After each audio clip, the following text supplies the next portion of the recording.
Sabado po ngayon, may hatid ng mabuting balita po si God sa bawat isa po sa atin. Alam niyo po, tayo po mga tao ay likas po sa ating pagiging tao. Sabi nga po, ay tayo po ay gusto po natin na hanggang yung ipinamimigay. At iyon po ay atin po pinagkakaguluhan po, lalo-lalo na nga po kung ito po ay walang bayad. Bakit po? Sapagkat ang tao po ay pagod na ang tao, hirap na ang tao. Sapagkat yan po ang isang bagay po sa parusa na ibinigay po ni God sa bawat isa po sa atin.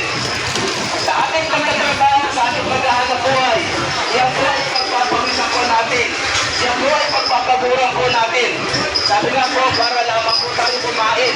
At ang sabi po rin, pagpapaguran nyo, pagpapawisan nyo, hanggang sadyang kayo malibing para lamang po tayo kumain. Kaya po yung tao po ay talaga pagka po libre. Sabi nga po, ang tao po ay nangigigil po sa libre. Talagang pinag-aagawan, pinagkakagulong po pagka libre po. Kaya nga po, sabi nga po doon sa Roma 6:23, ang sabi po riyan, kamatayan ang kabayaran ng kasalanan. Ito po ang libre binibigay. Ngunit libre kaligtasan po ang ibinibigay po sa atin. At yun nga po makakamtap lamang po natin sa pamamagitan ng ating Panginoong Kristo. Yun na lamang po kasimple. Kaya nga po sabi ko nga po, medyo po sa pagiging tao ay mahilig po tayo po sa bigay. Mahilig po sa libre. Kaya po, libre po ang ibinibigay po. Libre ibinibigay sa ating God ang kaligtasan po. At yan po ay makakamtam lamang po natin sa pamamagitan po ng paniniwala ng ating pananampalataya sa kanyang buktong na anak na walang iba kundi si God. Yun na lamang po kasimple. Napakahirap po ng buhay po ngayon. Ay lahat po ay naghihirapan po natin. Kailangan po natin magkaroon po tayo ng tunay na kapahingahan naman. Hirap na po tayo sa mundo ito. Sabi nga po, lahat pinaghihirapan natin. Basta di ba sa kanilang buhay ay wala pa ang katapos ang paghihirap ang ating mararanasan po. Iyon po ang pangalawang kamatayan po na tinutunin po doon sa Biblia. Pangalawang kamatayan po na ang tao po ay inubusan na po mahihiwalay sa Diyos po. Ibig sabihin, ang tao po ay pag namatay, meron po ang tao kalawang kinamamatay kung po tutunod sa apoy ng impyerno o sa tagat-tagat ng apoy. Sabi nga po, lahat po dito para natin mabuhay ay pinaghihirapan na po natin. Pagdating pa ba sa kabilang buhay, walang katapusan pa po ang paghihirap na ating mararanasan. Simple lamang po ang regalo na binibigay sa atin ni God. Simple lamang po ang libre binibigay po sa atin ni God. Para din na po natin maranasan ang talagang luklukan po ng hirap dito sa mundo nito ating ginagalawan po.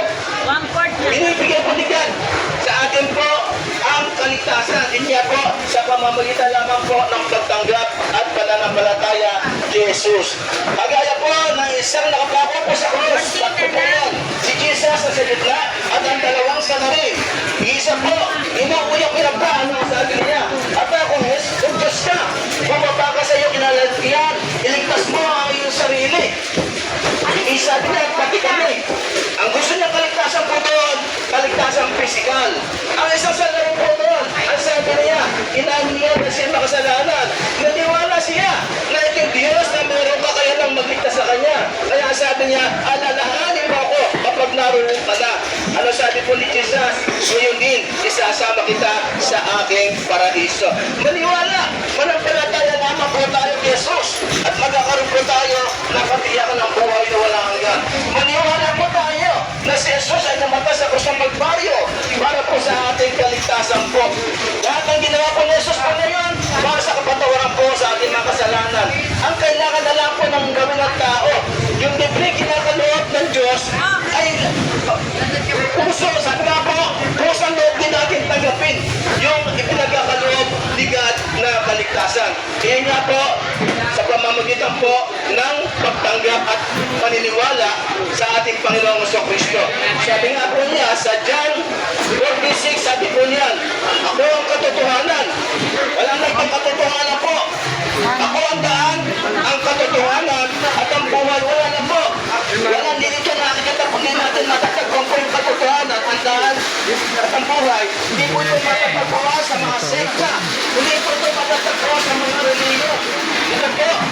matatagpuan lamang po natin sa pamamagitan po ng pagtanggap at pananampalataya ng Panginoon. Jesus, yun lang po sa simple. Ang instruction po na ibinibigay po sa atin. Hindi na po kailangan po natin pumunta sa iba't ibang simbahan. Hindi na po natin kailangan lumupat tayo na lumakad ng paluhod. Ganun lang po kasimple. Hindi po itinatalo po sa atin ito. Kailangan lamang po kung saan loob po natin ito nagabi sa ating buhay. Ngayon, ano ba ang dapat mong gawin para maranasan po yung libreng na loob na ito? Ano ba ang dapat mong gawin para maranasan ko magkaroon ng katingakan ng buhay na wala hanggan? Simple lamang po mga kapatid ang ilalim sa atin. Ito po, pagsisiyan po natin ang ating mga kasalanan at maniwala po tayo kay Jesus yung ginawa po niya sa kusang Kalbaryo para sa ating kaligtasan. At ang pangatlo po, papasokin, anyanyahan po natin siya sa ating puso bilang Panginoon at sariling tagapagligtas sa ating buhay. Ganun nga po kasimple. Hindi na po kailangan na maraming sirrin po niya po.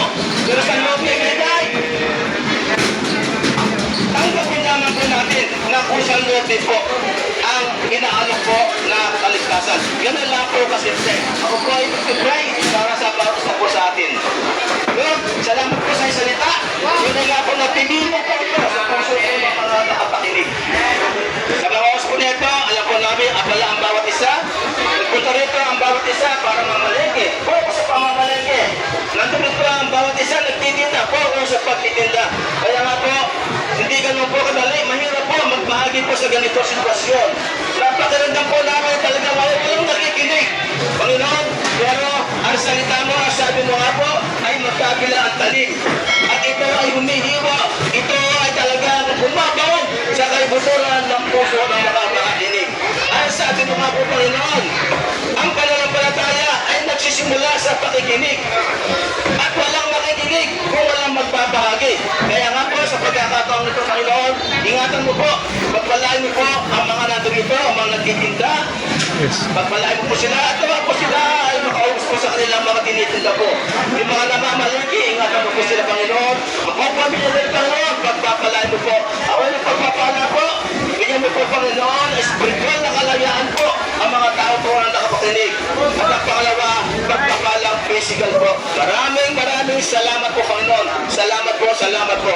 Ito po yung aming hinihiling, dinadalangin sa nagbuwis ang aming buhay. Sorry. Na nag-alay ng kanyang buhay para kami naligtas. Na wala iba